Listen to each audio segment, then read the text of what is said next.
I'm Dr. Yosefa Fogel-Rubel. This is a podcast episode brought to you by Matan Women's Institute for Torah Study.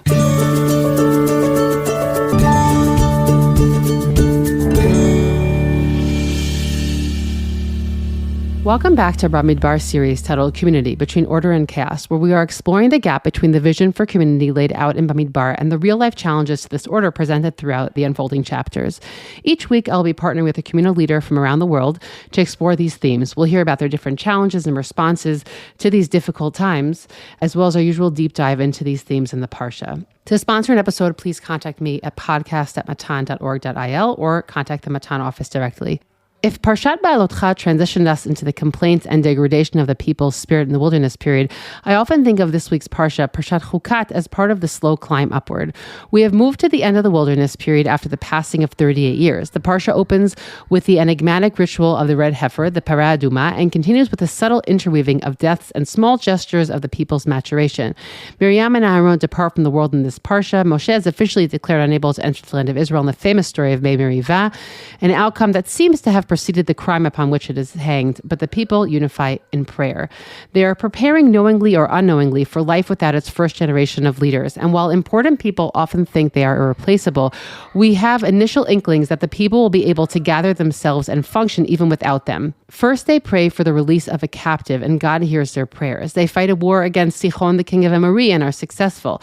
Interspersed between these triumphs are complaints and the mysterious miracle of the serpent staff that saves the people from their punishment.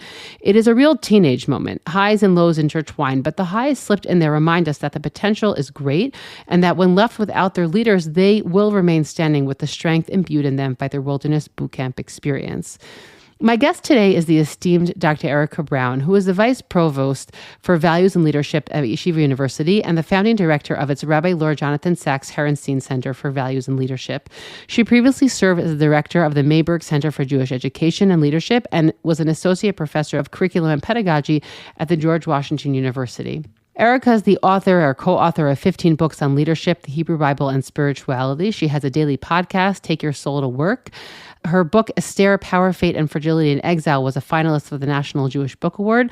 And her latest book is Kohelet and the Search for Meaning. Dr. Erica Brown, it is an honor and a pleasure to have you back on the podcast. I love talking to you, so thanks for having me. You know, this is one of your, I would even say, your specialties. I think it was one of the earlier books that you were writing on was the Book of Bamidbar, if I remember correctly.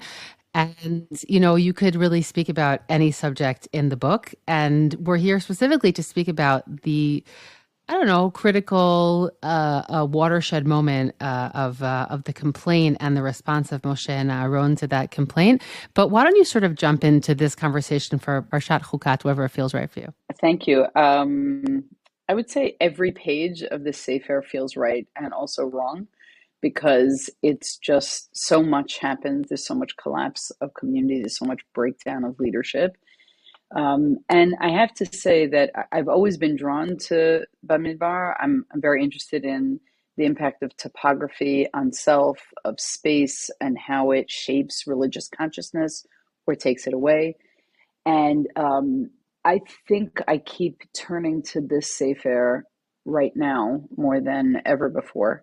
Certainly more than when I wrote it many years ago. There's a feeling right now of really being, because of the war in Israel and because of anti-Semitism in the United States, you know, there's this sense that I keep turning back to, sort of two images. The fire image, right? Like the world is burning. And the Midbar image, which is there's an aridity, a sort of prolonged intensity of pain and conflict, and a sense of, is there a promised land?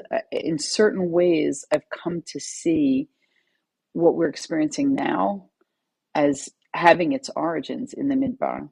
In other words, we're not at the promised land yet, and there's just so much fighting and difficulty to go through to get there. And how do you hold on to hope and to a vision of the future that keeps you marching step by step until the end? So I would say that this book has resonances that are profound right now for me. And I think I teach it and learn it and look at it and interpret it through it's almost like I'm interpreting the situation that we're in today through Bamidbar and vice versa, right? So it's almost like the text of life and the text of Torah, just like a double-edged sword, but also a space of calm. So you think about the midrash in the opening of Bamidbar, that the Torah is acquired be'esh b'mayim or Bamidbar. And so I think the Aish, we're seeing that sometimes you turn to God, you turn to God's laws, you turn to religion, you turn to your soul when the world is on fire and you can't ignore it. And Rav Kook talks about this idea that you don't need that when your life is satisfied through revealed truth, you don't really need concealed truth, right? You don't need that which is concealed and hidden and secretive and that source of virtue and goodness that maybe is not apparent, because you're sated by everyday things, the prosaic, the mundane, the material. But then when there's a collapse of known truths, right, the things that you held on to fall apart, so that the trusting the world becomes harder. It says your whole world gets shaken, and you don't know. You have to revise your truth claims and what the world reveals itself. As the world reveals itself to you, you realize the assumptions that I was working with no longer apply, and it's a very depressing thing. But in true Rav Kook fashion, you get you mine that deeper, more profound, more painful place, and then it yields to you at some point. And then he talks about sort of the well springs of joy.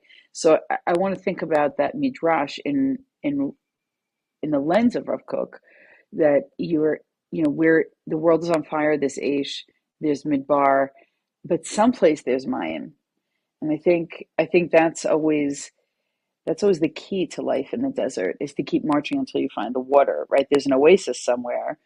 I know it's here. I just don't know where it's located. Or my belief is, my emunah is that it's here, is that you hold on to something with faith and you cling to it in the difficult times. And we're in an Eretz Lo Zru'ah in certain ways. It's unfertile, unarable land, and then hoping for the truth at the end of it. And you find this in Parshat Chukat, this search for water, this need for water, this sense of being parched, and then having an overabundance of water in a way. So there's these images keep showing themselves in different ways. I think also an image that comes up for me, particularly when I think of Am Yisrael traveling in the desert, as opposed to when they actually live in Eretz Yisrael, is an isolationism. It sounds to me also like the struggle right now for many Jews in the States, right, who have feeling that they're, right, am I understanding correctly, that there's beliefs that were held, or people who were thought to be co-patriots that are, it seems to be, are not. And it sort of feels like the ground has shifted beneath so many people who aren't really sure sort of where to place themselves, whether it's politically or who their allies are. And it's interesting because I think that for some, what's happened in the past 8 months seems to be like a repetition of different parts of history. For some, it feels like something radically new that they really didn't experience in their own lives. And I would just say personally for me, if you're sharing like an image that's speaking to you, is it's not from our Parsha, but the Am Levadad Lishkon, which I actually don't like to raise high as a bar for Am Yisrael. Like I don't think that's a good thing. Like it's not something that I aspire to in the sense of that I want us to be alone. But the feeling of being left alone in a place, in a region of the world that is so lonely and so volatile, is one that I feel very strongly. I feel it just even physically where I live. Like I can't go too far because then I won't be safe anymore, which is always true where I live particularly, but it feels even more than usual. So for me, it's sort of, when I think of the desert, I think of Am Yisrael before going into Eretz Yisrael. They're just alone. They're not traveling with anybody. They don't have anybody to be in dialogue with. Yeah, there's definitely, I appreciate that a great deal. There's a sense of the nomad, right? Which is true when you travel in unknown places, and we do have encounters in the Midbar, but they tend to be uh, warring encounters, right? Yeah. As opposed to loving encounters. Even the image of Chovav, who appears and then disappears in Perek Yud, in 10, and Moshe sort of holds on to him. He's like, could you be our eyes and tell us how to camp in this wilderness, because this is an area of your expertise. And he basically says, even though Moshe promises him all the good of the land, he basically says, this is not where I'm from, and he leaves. So you even encounter someone friendly who disappears from the scene.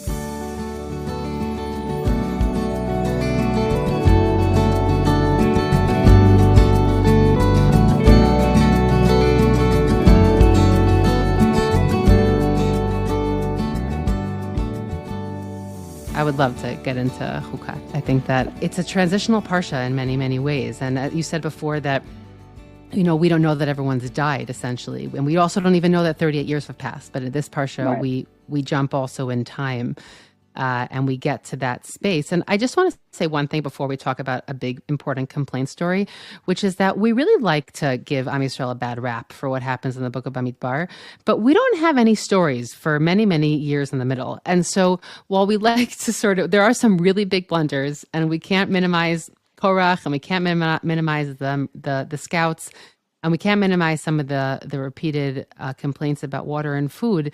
But there also seem to be many years in the middle that things are okay. And so in our negative bias, as we are as humans, we sort of see these negative stories and we make generalizations. But Am Yisrael also probably did pretty okay things for a whole bunch of decades in the middle. I just want to put that out there before we get Yeah, it's into a like really rough story. it's like newspapers that don't report the good news. Exactly. Yeah. So Because we can't I learn as much from them, but that's okay. yeah, or we are perhaps not hardwired for happiness. I spent a lot of time thinking about that. But I do want to share something that I keep near my computer. It's pessimism never won any battle. And I think what we're seeing in Bamidbar is a certain pessimism that emerges that has to be dealt with. And again, if we're going to use Bamidbar both as an occurrence, a real occurrence, and also a metaphor, that we all go through stages in life where we're in this midbar, where we lean into despair, and where the question is, are we going to come out of it, or rethink assumptions so that we can get out of it. And I think this happens to people again and again in life. William James mentioned life is in the transitions, and Bruce Feiler wrote a book with that title where he sort of talked to hundreds of people about what he calls life quakes, which will happen about 5 times in a person's lifetime. Something will profoundly shake up their assumptions. Most of the time, that's something that's not positive, but it will have positive results. But you have to sort of wait. It's going to take time. So we begin Bamidbar in a very highly organized, structured way. I spoke about this with you in a beautiful conversation some years ago.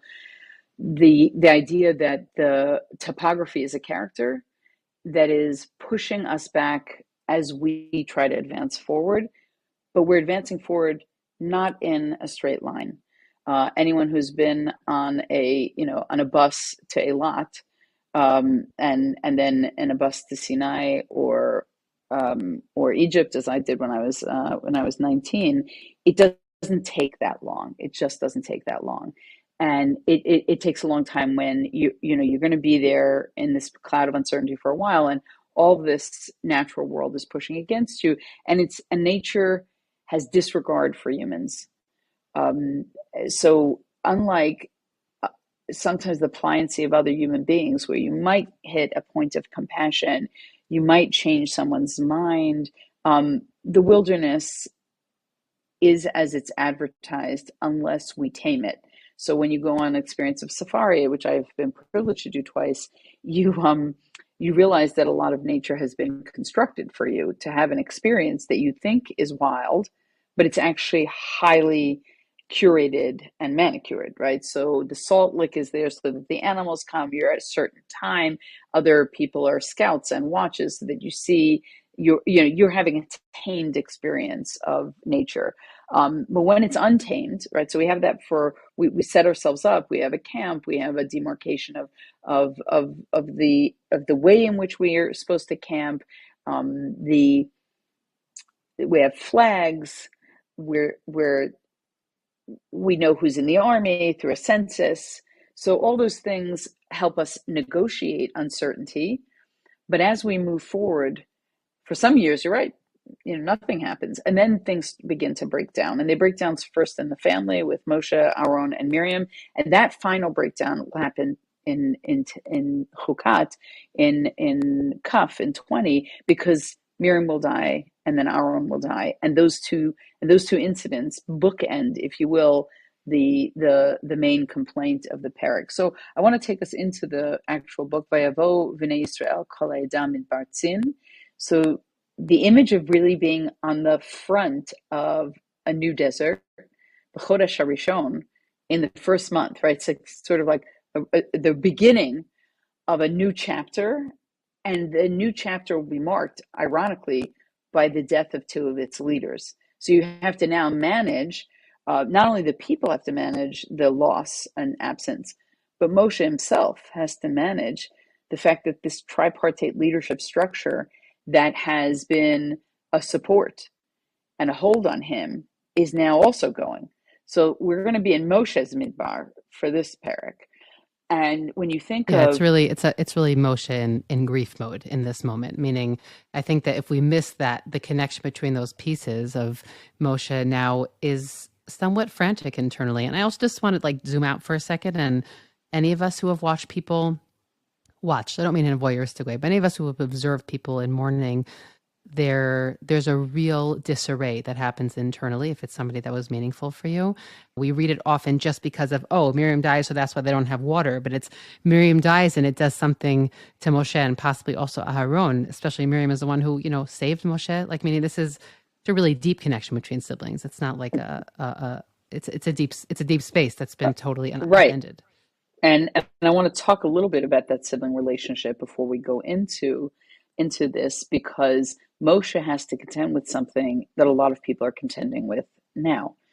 There's a war going on, and then when something personal happens that is tragic, Oh, wow, I an didn't think about that. illness or a death, or so then what you have is, within the collective experience of grief, there's also the personal experience of grief, which makes a greater mountain to overcome, but also sometimes minimizes the personal experience of grief, because either you're shared, and it was, now I know now I'm feeling this in the collective on a deeper level, or the disassociative sense that your grief is, I mean, compared to someone else's grief, seems to be minimal. My mother-in-law of blessed memory was taken to the hospital in Israel on October 7th. And she died of metastasized cancer that she didn't know she had some months later, December 20th. And so what I was watching is a family going through a small group loss, which is monumental in their lives, against the backdrop of this greater loss. And I've just experienced this with so many different families, but had the front seat in my own family. So, as we think about what Moshe is experiencing, he would not be alive without Miriam. Miriam, who watched over him from a distance, and also made sure that he was nursed by his mother, so that nursing experience of sort of filling someone up, a baby, with sort of tanking up that child, the image of the power of nursing in this story of connection and deep roots at the very formative stages of Moshe's life. That's all to Miriam's credit. And then when he sees Aharon, it's the only expression of happiness in all of Moshe's narrative, is when God says, I'm giving you Aharon, and he's happy to see you. And there's Moshe, who's experienced this dislocation, who's called an Ish Mitzri by the daughters of Yitro. He doesn't know where he's from, and his life is a life of being of a polarization and a damaged Association. Yeah. damaged sense of identity is now seeing his brother. I mean, what a reunion that is. So powerful. In fact, Buber, in his wonderful book on Moshe, observes, and I'm not going to say it elegantly as he does, but observes that only someone who would have no home, who would be taken away from family, would actually tolerate the Israelite complaint over 40 years, right? It's because you need to find home. And so Aaron and Miriam are really the only snatches of home that he has, because he Yeah. was taken from his home under Paro's death knell for all male children. So here, Moshe is going to experience this loss of the people who are most hold him together. When he faces Korach, he faces it with Aaron, right? And so many other crises in the Midbar. So here we are. Miriam, it says, "V'tamat sham Miriam v'tikaver sham." So that's our first intimation of death in this chapter. V'lo haya mayim leida, they didn't have water. V'kalu al Moshe v'al Aaron. So you talked about communities, misaligned communities, and communities that represent death and destruction. V'kahalu, they gather, they build community, but it's al Moshe v'al Aaron. So here you have Miriam, Moshe, and Aaron mentioned in only 2 psukim, but the sense that Moshe has no mayim, the warm woman who saved him from the mayim, from death by water, is actually gone. And the people are complaining to Moshe and Aaron about mayim. And the nation wages its complaint. V'yarev ha'am im Moshe. So now Moshe is isolated. V'yamru lemor v'lu gavanu b'giv'a achenu lifnei Hashem. Right? They say, oh, if only we had died when achenu, when our brothers had died, at God's hand. It was, they want to go the way that everyone else went. And why have you brought us here into this midbar? Lamucham, right? So their whole perception is, forget about Miriam's death. We're dying. We'd rather have died already. And you brought us here to die. Is your intention was always death. Um, I want to share an observation from an article that's been very influential for me in my study of the Midbar. It's called Falling in the Wilderness, Death Reports in the Book of Numbers by Adrian Levine. And it was published in Proof Text in 2002. And what Levine suggests is that not only is there so much death reportage in the book of Bamidbar, there's no actual record of a birth in this book. Now, we don't expect births to be recorded in Sefer Vayikra. We don't expect them to be reported in Devarim, because neither of these books is narrative in the classical sense, right? Vayikra focuses on the laws of the Mishkan, Leviim, of Karbanot, of sacrifices. It's really a book that's dedicated to what academics call cultic practice. I never took to that term because of, cult is such a pejorative word. But what is the temple ritual, or rather the Mishkan rituals that will morph into temple rituals? And then Bamidbar, Devarim is really a record of Moshe's farewell address and his vision, revision, and reflection, and preparation for the future. But in the book of Bamidbar, we have a lot of narrative texts, and yet we have no births recorded, which seems to capture the experience. And Bialik, Chaim Nachman Bialik, writes a poem called Metei Midbar, like these are the people who die in the Midbar. And he says, and Levine quotes it in the beginning, their faces are tough and tanned, their foreheads are stubborn and bold, defying the wrath of the heavens. And you get a sense of those who built the state of Israel, right? Yeah, This this is very idea, clearly, yeah, right? a reference to that. And Yeah. he says, the mighty phalanx awakes, they suddenly rouse themselves, the stalwart men of war, lightning ablaze in their eyes, their faces aflame, hands on swords. When you're in a midbar, you're always, you don't know who you're going to confront and where they're going to come from, and when the flesh floods are going to happen, where more people will die. So your hands are always on your sword, because everything could be potentially suspicious.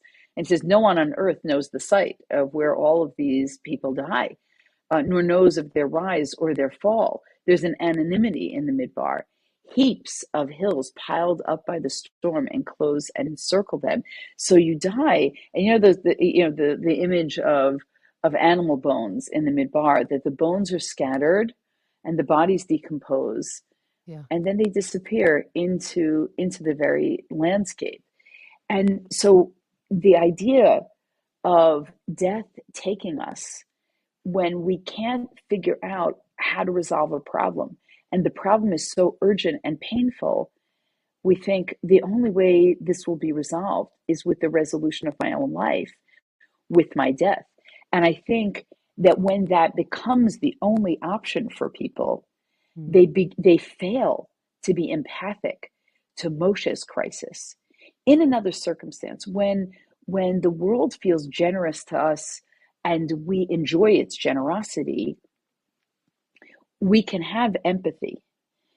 But when everything feels taken, even the long-term solutions feel taken, it's very, very hard to be empathic, which gets us to the beginning of our conversation. Yeah, I You wanted to know, connect that back. Yeah. we become this wonderful community where there's unity, and in the face of all the protests around judicial reform, the almost, I mean, it sounds crude and awful to say, but the almost relief of an outside enemy.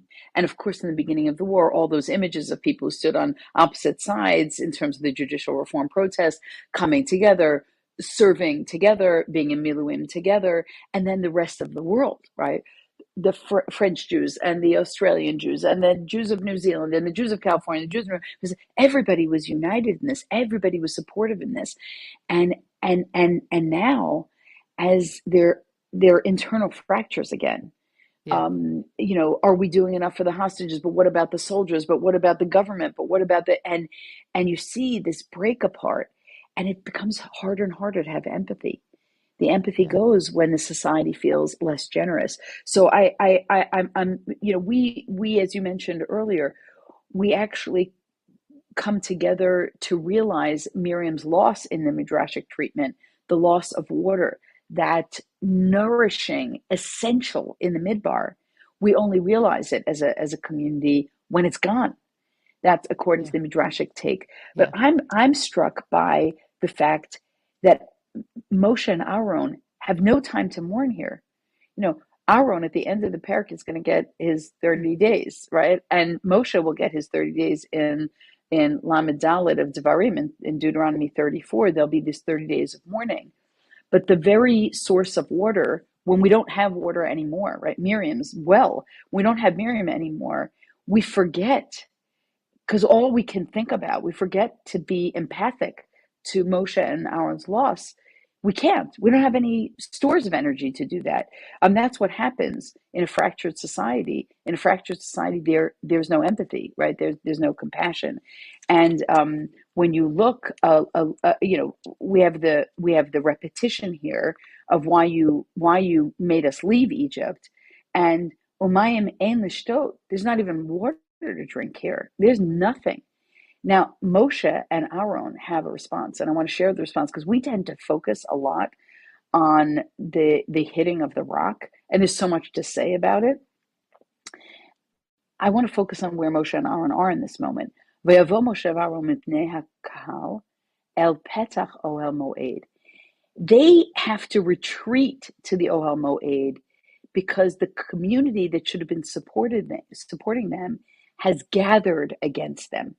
So they retreat, v'yiplu al panehem, and they fall on their faces, and they petition God, right? They don't know how to behave in this moment where grief is not allowed, personal grief is not allowed, and they realize that the last drop of compassion has dried up. So this death of Miriam represents so much in both the text and also in rabbinic literature. And Miriam, in many ways, dies the way that she lived. I wrote about this Yeah. many years ago. many years ago in a now defunct journal that Miriam, Moshe, and Aaron die literally the way they lived. Miriam has very few psukim that elaborate on her life, that give us insight into her character. Although much is made today in modern midrashic treatments of Miriam, we only get real snatches, biblical snatches of her. And she dies that way, right? With a Yeah. sense that of inattention. Yeah. And Aaron, who's beloved in rabbinic literature and seen as in some way a defender of the people in rabbinic literature, he dies with, uh, I would say, the most beautiful death. On the mountain, highly visible, with the successor right there. He takes off his garments, he puts them on his son, and in the midrashic treatment, right? He as he takes off each layer of clothing, that part of his body dies, and then finally, God kisses him and he dies, and he's there with his brother. So he lives and dies in a similar fashion. And Moshe, the ever present warrior, from his first heroic act to his last, he's a fighter. And in the midrash, he keeps. I mean, He's in the alone. text, he's alone and fighting God. Ve'etzchanan. God says, "No, stop. You're not going in." And in the midrash, there's even a midrashic collection of Moshe's death that was uncovered in the Kar Geniza, this idea that Moshe petitions everything, the sun, the moon, the people. It was everything he petitions, he enlists in this fight, and he dies that way. And I think all of that comes together in this parak. And it's so profound and so deep. And even without the central complaint, even without our embellishment on the central complaint, just looking at what it means to be in Midbar Tzin with the death of two essential characters, which foreshadows, of course, Moshe's death, because when your siblings die, you're not long for this life. Yeah. And who will continue and who will take the next steps? Of course, it's going to be the next generation. And and it explains in many ways why Moshe has to give up his position to Yoshua. A new form of leadership, a new style of leadership is required. When Moshe calls people rebels, when they're Yeah. modim, when you get to the place where you can't even see the good in your people because they can't be compassionate towards you, we know it's time for new leadership. I think also that just the two words that are used for community within this short story are also very telling. Meaning they start in there in Eidah, right? And Eidah literally bears witness, right? They're bearing testimony, and that's what they weren't really able to do, I think, in your telling for Moshe. And instead, they become a kahal, right? A kahal, they could very quickly turn, right? It could go very quickly from sort of like a forgiving audience to being kind of bloodthirsty, right? Meaning, again, here they don't actually want people, but they want their water, and they really become a kahal instead of being an eidah in this story. And I think that, as you said, like part of it is that there is no longer this intimate match between the leadership and the people, and they're just not able to see. They're not able to hold that space for Moshe and his needs. And I think that even just the piece about Miriam, which, as you said, has been really emphasized much more as we've tried to sort of connect more with our maternal figures. I just want to bring in one midrashic piece. I thought it was really, I mean, it both amused me and I think it's really beautiful. First of all, one of the main understandings of part of the issue here is that um, they didn't properly mourn her death. Meaning, you're saying that they didn't recognize that Moshe needed to mourn her passing, but it's also maybe that the people themselves, like, they didn't properly recognize what she needed to have Right. been, and then they only realized it retroactively, as you mentioned, when they didn't have water. Well, And then think we, think about it. Think about it for a second.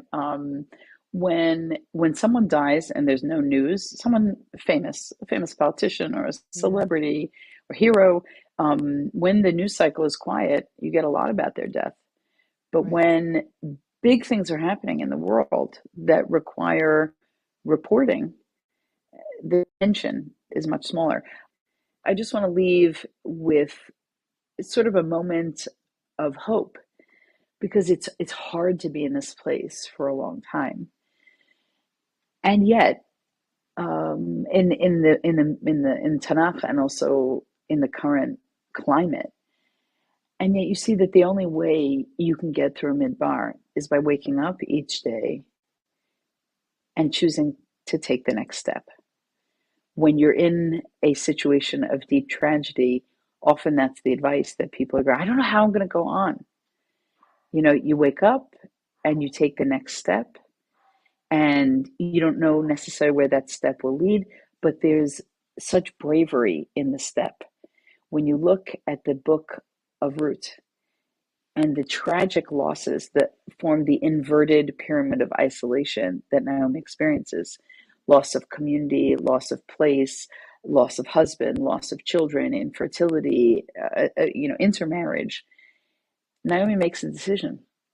Vitakamhi. She stands up. And I think that there's something about that standing and taking the next step, even if you know you're not going to go into the promised land, but you do it because someone you love in the future will get to the promised land, and they're only going to get there if you stand up and take the step. Dr. Erica Brown, it's a real honor to have you. And I just want to say that what's also very moving for me is that we always read the Parsha every year because we believe that we can always mine it for relevancy and for ideas that are old, that are new, that are old. And I'm finding it very moving that a few days ago, with the Scout story, Dr. Michal Biton really just totally looked at Kalev and Yoshua as those people who are able to stand up to groupthink, which is so difficult, and that's just utterly relevant right now, and how you've been able to look at this story. And I really was reading it, and I was trying to predict what you were going to say, and I wasn't able to, because I wasn't able to see this piece about how I was looking at the mourning within the general struggle, but I wasn't able to see it in that way. And I think that that's such a powerful prism to look at how that's just really echoing so many people's stories right now. And ultimately, we're always learning Torah to be able to gain guidance, to see ourselves, and to gain guidance for our own life. So I really, really, really appreciate you coming to speak with us today and sharing these ideas. So good to have this conversation. I think it reminds us that there are layers of grief. There's personal grief and national grief. And we can't ever allow that grieving process to take away from the empathy that each loss deserves. It's very hard, Yosef. I find, I wake up, you just go to the news, and you see another beautiful smiling face that smiles no longer. And when there's one after the other, it's easy to not dismiss, but not fully concentrate that every life is a universe. Every life is a universe, and every loss is a breakdown of the world as we know it. And every step is a way that we say that loss is not going to conquer us, but we walk with it and hold on to it because it makes us human. Thank you. Thank you so much for having me. Thanks for listening to this week's episode from Matan Women's Institute for Torah Study. If you would like to sponsor an episode, please contact the Matan office or email me at podcast@matan.org.il. Please do us and all women's Torah learning a favor and share this episode with all of your friends and family.